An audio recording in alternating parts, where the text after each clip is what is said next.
So openness in education and the future of education. Open is a word that has a lot of different meanings, and education has several as well. So let's just start very quickly by getting some terms out of the way before we move on with the talk. For over a decade now, open in this educational context has been an adjective that's been used to describe different educational artifacts, things like textbooks, things like resources, things like courseware. And so used in this way, openness is really talking about teaching materials that are freely shared and that come with permissions to engage in what I call the 4R activities. Those activities being reuse, redistribution, revision, and remixing.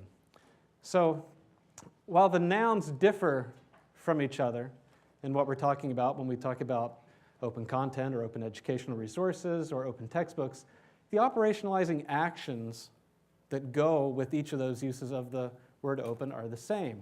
It's really about sharing and about being generous with other people and about giving. Whether you're sharing your course content or even moving over into the realm of open source software, sharing your source code, openness is really about being generous. It's about overcoming the inner 2-year-old in you that screams, mine, mine! You know, it's mine. I want to keep it. I don't want you to have it.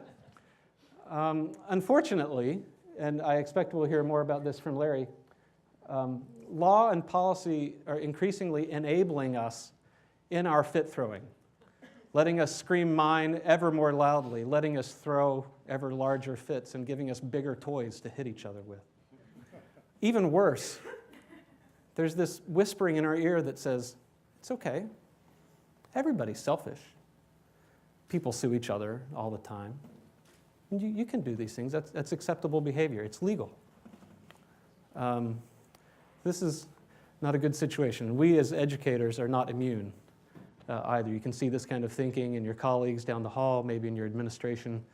It's not completely pervasive, but these ideas that it's okay to be selfish, it's okay to sue people are unfortunately common. So what is the role of openness, having given that term a little definition, in education?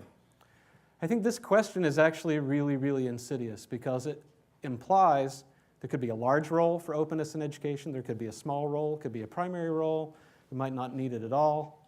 When in fact, I want to argue that openness is really the only means of doing education. You can't talk about education without talking about openness. If there's no sharing, if I'm not sharing what I know, if I'm not giving you feedback, if I'm not engaging in this give and take with you, there is no education. Education is inherently an enterprise of openness and sharing and generosity. So we would say, or I would argue, that education properly considered is this relationship of sharing between two or more people.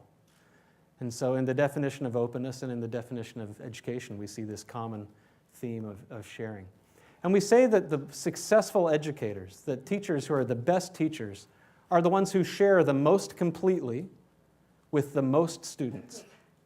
Right? That's our definition of what a successful educator is. So how is it that new media and technology are affecting education or openness or our ability to share? There are great opportunities here, and just let me talk about one of them very briefly. Expertise, in other words, the things that we know, the things we know how to do, the attitudes we have in terms of ethical behavior, things like that, are non-rivalrous, or in other words, they're not competitive. I can give some of my expertise to you without giving it away. I can share that with you without losing it. And you probably know this rather famous quote by Jefferson, that he who receives ideas from me receives instruction himself without lessening mine, the same way I can light his candle without the fire of my candle being taken away from me. It's a good thing that teaching works this way. Otherwise, teachers would all be like honeybees who can sting one time and then die. You teach someone and then you wouldn't know anything anymore. And that would be a problem for the advance of society and civilization. So knowledge has a special property that you can give it without giving it away. You can share your expertise. You can share of yourself without losing part of yourself. It's very important. Expressions of our expertise, however, are different, like expertise that you put outside yourself and capture in a book. So if volume 5 is off the shelf and is missing, I have to wait for it to come back before I'm able to gain access to that expression of your expertise. Well, I should say expressions really aren't different now. We've been talking about new media and technology, and digital expressions of expertise are non-rivalrous themselves. So Larry's book, Free Culture, while if you want to read the printed version of it and it's missing from the shelf, you have to wait, everyone in this room could go to the website and read the online version of the book at the same time. When that knowledge or that expertise is expressed in a digital way, it no longer is a resource we have to compete for access to. This advance in our ability to give without giving away is almost, to me, it's indescribable. I mean, I'm a faculty member, so I'll ramble on for several minutes, but I can't really accurately describe how important it is. It's the first time in human history that we find that both expertise and the expressions of expertise are able to be given without being given away. So this gives us a really unprecedented capacity to share at a scale that we've never been able to share before, and we can substitute the word educate in here as well. This technology just gives us an incredible opportunity. Now, I will say parenthetically, although it's been handled very well in the morning session, it'll be handled well the rest of the day, I'm sure. Education involves more than just sharing expressions of expertise, of course. Turns out the internet's pretty good at enabling these social interactions and the other things that we consider being important parts of education. But I do want to focus on this idea of content. Technology, for better or worse, we're talking about these great new capabilities it gives us, but technology never is a one-man show, right? Technology always plays opposite its nemesis on stage, which is policy. So going back to tell a story for a minute, I love the expression web minus 10, was that what you said earlier today? In the 15th century, we saw what is arguably the greatest technological advance ever in the printing press. The difference between the printing press and the internet, of course, is that with the printing press, things went from being very expensive to produce and very slow to produce to being relatively fast and inexpensive to produce in the case of the press. But now we go from being relatively inexpensive and pretty fast to produce to being immediate and basically free. So the difference from before the press to after the press and the difference from before the internet to after the internet are really two large things. But we have the press in the 15th century, but we also have, in the 15th century, the most draconian restrictions you could ever possibly imagine on the dissemination of information, something that makes a global DMCA look, like my youngest girl would say, a parade of rainbow ponies, right? Okay. Rainbow sparkle ponies, okay? Okay, so Gutenberg's masterwork is a 42-line edition of the Bible, the Vulgate to be more specific, right? It's a Latin Bible. And while the press is showing that we can mass produce Bibles at scale, they're not being produced in the vernacular, in the language that normal people can understand. And there's a great demand for access to the Word of God in English or in Italian or in whatever language you want, but something that you can understand. And now that we know that the press can print these things affordably, why can't I get access to that in a language I can read? So as this technology develops and advances, instead of obliging that demand that actually exists, what happens is that the church instead ramps up productions of what are called indulgences, which are slips of paper you can buy to receive forgiveness of your own sins, or you can buy some extras to get the sins of your loved ones in purgatory forgiven. And they actually push for stricter laws against access to vernacular copies of the Scriptures. This English law from the 15th century, notice it doesn't talk about possessing the Scriptures, just reading the Scriptures in the mother tongue. If you do that, you'll forfeit land, cattle, life, and goods from your heirs forever. I mean, the DMCA seems soft by comparison, right? The first year that this law was in place, 39 people were not only hanged, they were then burned after they were hanged. Okay? So we have this collision happening in the 15th century between this incredibly powerful new information technology, huge demand from the people, and yet these outdated ways of thinking that find themselves reinforced in law in conflict. Now, this collision, of course, resulted in that series of events that we generally refer to as the Reformation, a time of fairly large social upheaval. Unfortunately, our day isn't a very different time. We can tell the same sort of story, even just in the education context. So take a course management system like a Blackboard or a Desire to Learn. This is a technology that is an online technology, the content in which is capable of being shared with everyone in this non-competitive way.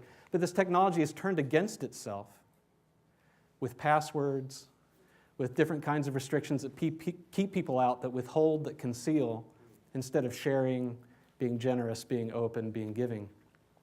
And not only do they conceal, but they also delete all the contributions that students make at the end of term, right? We like to jokingly say that if Facebook worked like Blackboard, every 15 weeks it would delete all your friends, unsubscribe you from all your groups, delete all your photographs. I mean, that's not a way to build a community of people, right? Okay? So technologies today, well, they have a lot of potential, but they're not being used maybe appropriately.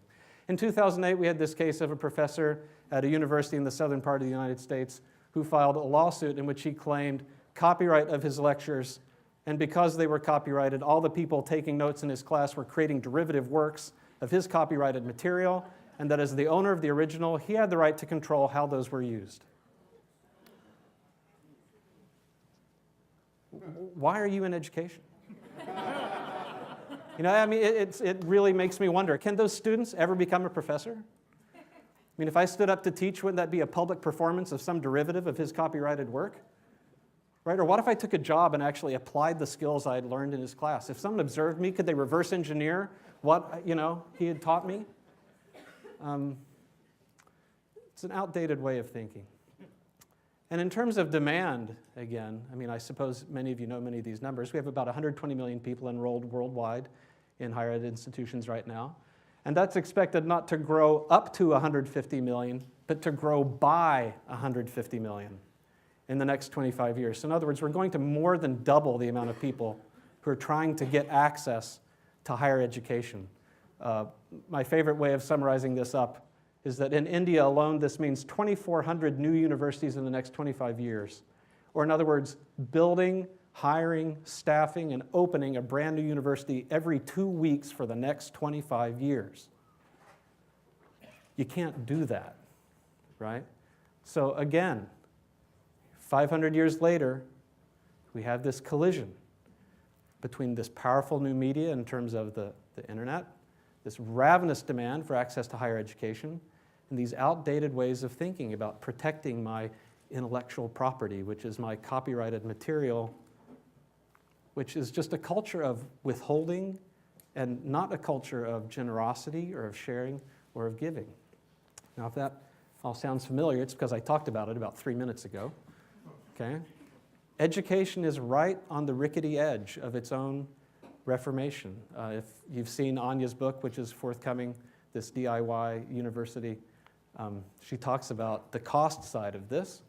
But we're at a troubling point, and it all comes back to this idea of openness. Openness is what is missing.